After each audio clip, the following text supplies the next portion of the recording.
Hey everyone, it's time for my LinkedIn tip of the week, and I fired up my LinkedIn this morning and I thought, what topic should I do today? And it was kind of funny. There was a post in the main post stream that made me think, events. I'm going to do a short presentation on how events are really an up and coming feature and function that is being highly leveraged, especially as we have the ongoing challenges of not being able to get face to face. But there's really two really great things events are for. Obviously, as intended, there's some great content out there to be um, absorbed and attended from anywhere via LinkedIn events. But there's a second thing too, which is actually finding those common watering holes where there's people of like interest and like mind, and that's actually the great location to start trying to build some business relationships. So let me get my LinkedIn profile up here, and you can still see the post that made me think of events this morning. And what I'm going to do is I'm going to go to my network at the top here, and then I'm going to pick a topic of interest for myself. And I have a fascination with the Internet of Things. And it's something that I've been watching and getting up to speed on for a long time now, and it ties in very nicely with all the different things that I'm interested in, have past experience in. And you can see as soon as you type in a search word, you obviously see people that have IIoT, which stands for Industrial Internet of Things, in their profile. There's companies, there's groups, there's posts, and this is a great way of finding something that you're looking for, including jobs and more people. But an overlooked subset is events. So if you just go and you pick events, you can see that now it's searching for IIoT events. And the top one here, sensors and gizmos and gadgets, 40 people attending. And immediately I see one here that's quite interesting. 3,500 more people attending. And let's actually check this one out. And now how do we find out? I see it's in India, so when I look at the 3,500, I can imagine where most people will be from. So let's go in and take a look. And the way to do that is you simply attend the event.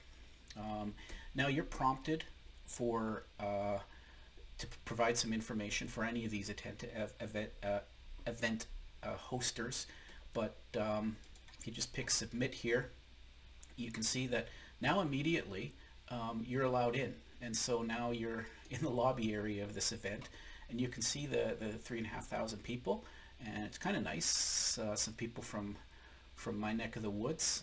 To get the sub list of people in my particular location, I'm actually going to type in British Columbia and just see how many people from my province in Canada are attending. And there's 9 people from British Columbia attending this event. Some that are walking distance from me. I'm also going to go back up to the full level and bring back everyone. And I'm also curious to get a list of people that are my first connections that are attending. So I can go like this, and you can see there's the 2 people that are first connections that are also attending that event. One in the States and one in Canada. So that's a great way of finding people that are going that you know, or finding second connections that are in a particular location. For example, let's say I want to see if there's anyone in Toronto, which is a city in Ontario in Canada, for those of you that don't know. No one from Toronto. What about Ontario overall? Ontario overall. Take Toronto off. Nothing there either. That's a little bit strange. I wonder if I extend the reach to third levels. Okay, there's 13 people from Ontario that are attending that are fellow Canadians, even though we probably make up 1% of this particular crowd. So I hope that's helpful. There's lots of other great events out there that you can search through.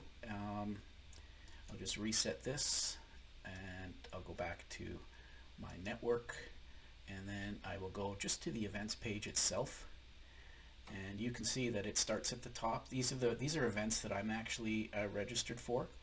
and that's because they're topics close to my heart, both past and present.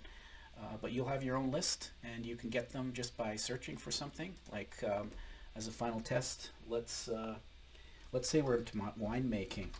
This is unstaged. I have no idea if there's anything out there on winemaking, and now I'll go to events, and sure enough, there's some interesting stuff happening somewhere in the world on these events. I even spelt winemaking wrong, so let's pick it. Obviously, my spelling was not that wrong, because now we're down to just one, and before we had 9 that had wine and making in them.